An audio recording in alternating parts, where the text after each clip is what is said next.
नमो बुद्धा आदरणीय बनते जी। अभी आपने जो बताया धर्म को मतलब कुशल तरीके से ग्रहण करना। एक नॉर्मली देखा जाता है कि 20-20 30-30 साल से भी लोग विपश्यना करते हैं आज के डेट में। जो कि मतलब गृहस्थों के लिए एकमात्र तरीका है कि विपश्यना के टेक्निक से जुड़ना। क्योंकि गृहस्थ हैं इसके लिए। लेकिन फिर भी बहुत से लोगों को धर्म का बोध नहीं हो पाता। और आपने जो जैसे पतंग का उदाहरण दिया, तो एक ब्रेक ब्रेक इवन जो लेवल है वो कैसे अचीव हो। क्या मतलब प्रैक्टिकल और सटीक वे हो जिससे धर्म में जो ये है गृहस्थ है या फिर जो हाउस होल्डर्स है वो कैसे एस्टेब्लिश हो जाए। या आइडियल वे क्या है, कैसे हो जाए वो।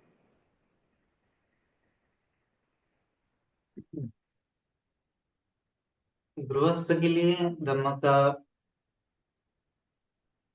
अभ्यास बताया जाए तो दान और शील कर्म, है ना। दान और शील कर्म, भावना कर्म में भी जो शमत साधना और विपස්සना में जो ध्याना लेवल की प्रैक्टिस है, अपर्णा भावना की प्रैक्टिस है और विपස්සना भावना की प्रैक्टिस है, वो जनरली जो डीप प्रैक्टिशनर हैं, भिक्षु लोग हैं, उनके लिए ही बताया है।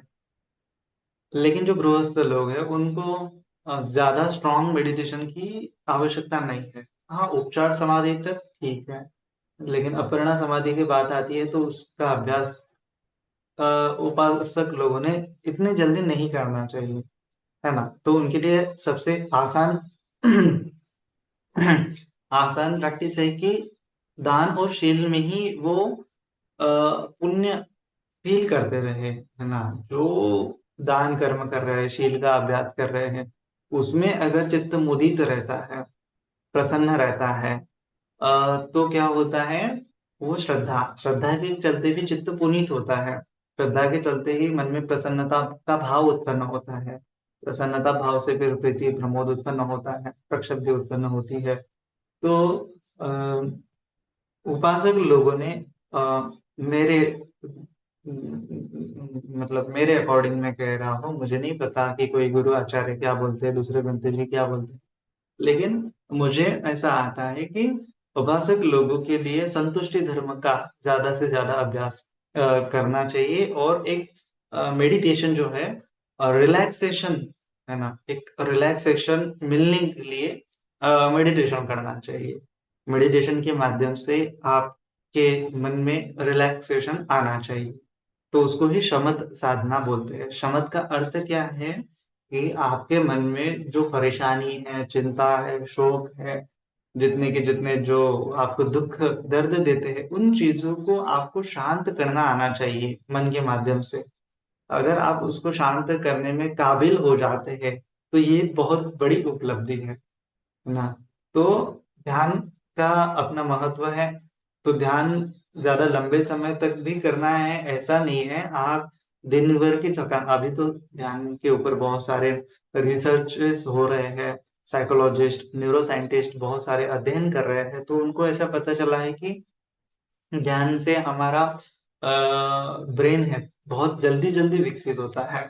और उन्होंने ये पाया है कि अगर दिन भर में कोई व्यक्ति केवल 25 मिनट, 20 से 25 मिनट के लिए भी अगर ध्यान करता है, तो उसका जो माइंड होता है, जो उसका पैटर्न बिगड़ा हुआ होता है, डिस्टर्ब हुआ होता है, परेशानी शोक चिंता वगैरह हुआ होता है, तो वो जब ध्यान करता है तो वो पूरी तरह से रिलैक्स हो जाता है ना। केवल आधे घंटे के लिए ध्यान के अभ्यास करने मात्रा से, तो आधा घंटा भी अगर वो प्रॉपरली ध्यान करता है और वो पूरी तरह से दिन भर की जो थकान चिंता परेशानी है वो रिलैक्स कर पाता है, तो ये बहुत बड़ी उपलब्धि है उसके लिए।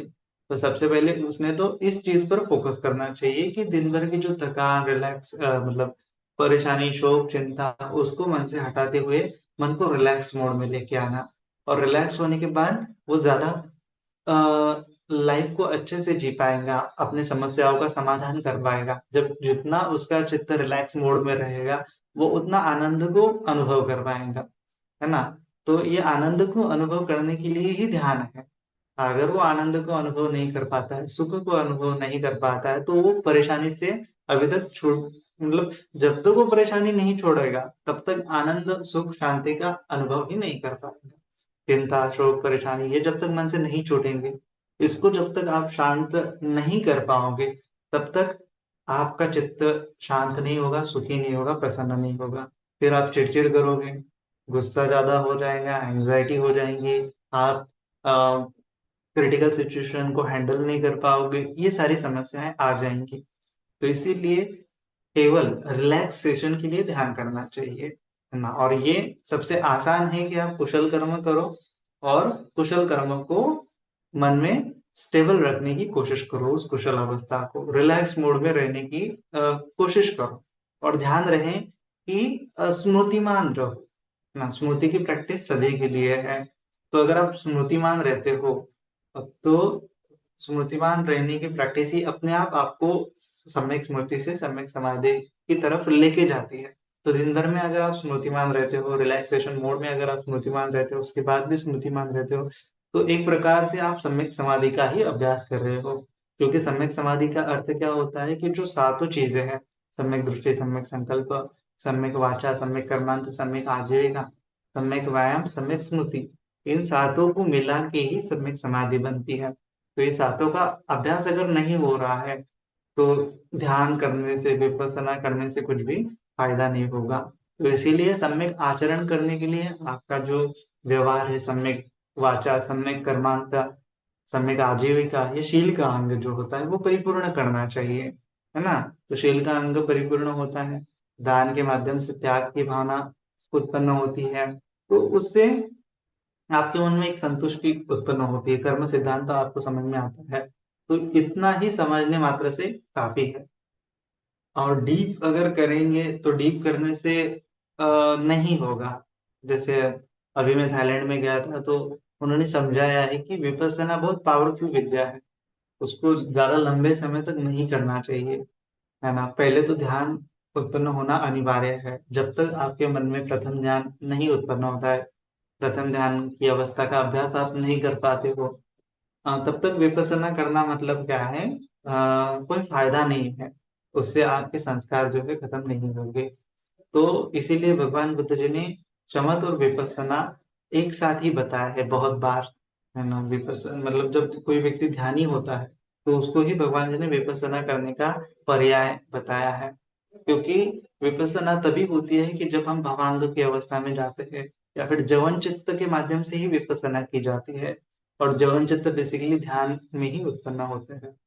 तो इस प्रकार से शुरुआत में ध्यान का अभ्यास करना चाहिए, मतलब ध्यान मतलब जो मन स्थिर रखने का अभ्यास करना चाहिए, जिसमें प्रीति प्रमोद आपके शरीर में हो। प्रीति प्रमोद नहीं है तो आप अनित्य दुख अनात्म का भी अभ्यास नहीं कर पाते हो। सप्त भुजांग में साफ साफ बताया है, प्रीति प्रक्षब्धि समाधि यह बोधि के अंग है।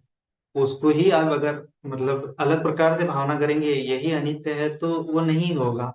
आपको उसको मन में स्टेबल रखने की भावना करनी ही होगी, तभी वो आप अच्छे से, जब आपके मन में प्रीति है, प्रक्षुब्धि भुजंग है, समाधि भुजंग है, तो ही आप सही मायने में धम्म विचय भुजंग कर पाओगे, यानी कि अनित्य दुख अनात्म का बोध कर पाओगे, है ना। वीर्य भुजंग की भावना कर पाओगे, जो विपස්සना का वीर्य बोला गया। तो इस प्रकार से ये भुजंग की प्रैक्टिस भी आपको समझ में आनी चाहिए, तब जाके आप सही मायने में विपස්සना कर पाओगे। भुजंग नहीं समझा है तो विपස්සना भी नहीं है, कर ही नहीं पाओगे। जब आपको भुजंग नहीं समझा है तो विपස්සना नहीं कर पाओगे। तो इसीलिए बार बार धम्म श्रवण करना चाहिए, अलग अलग प्रकार से धम्म श्रवण करना चाहिए, और अलग अलग साधनाओं का भी प्रैक्टिस करनी चाहिए। एक नहीं आपको आलम्बन सूट हो रहा है, नहीं कमठान आपको प्रैक्टिस किया जा रहा है, तो दूसरे ऊपर शिफ्ट हो जाइए। बहुत सारे कमठान बताए हैं, अलग अलग तरह की प्रैक्टिस है, तो अलग अलग तरह की भी प्रैक्टिस आप कर सकते हैं। शुरुआत में तो आपको आपका माइंड जो है रिलैक्स मोड में, शांति आपके माइंड में होनी चाहिए। और उसके बाद थोड़ा सा प्रीति प्रमोद, मतलब आपको अच्छा लगना चाहिए प्रैक्टिस करने से। एटलीस्ट आपको अगर अच्छा लगता है प्रैक्टिस करने के बाद, तो आप सही मार्गों पर धीरे धीरे जा रहे हो। तो प्रैक्टिस थोड़ा अच्छा लगने के लिए ही करो, अच्छा लग नहीं रहा है तो बार बार प्रश्न पूछो, किसी गुरु आचार्य के पास जाके अच्छे से प्रैक्टिस का समाधान खोजो, है ना। तो यही फॉर्मूला है। ज्यादा डीप लेवल में जाने के लिए भी आपको राइट कल्याण मित्र की आवश्यकता होती है।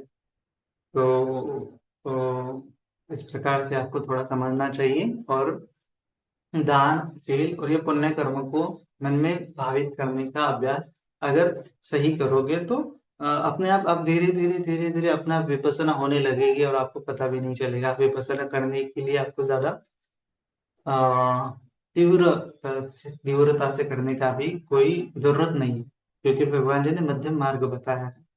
तो मध्यम मार्ग भी समझना आपको अनिवार्य है। तो इस प्रकार से बार बार धम्म श्रवण करने के बाद आपको कुशल क्या है, कुशल कर्मों को कैसे स्टेबल रखना है, ये छोटी छोटी चीजें समझ में आएंगी। छोटी छोटी चीजें कर पाओगे तो बड़ी बड़ी चीजें अपने आप हो जाएंगी। ठीक है।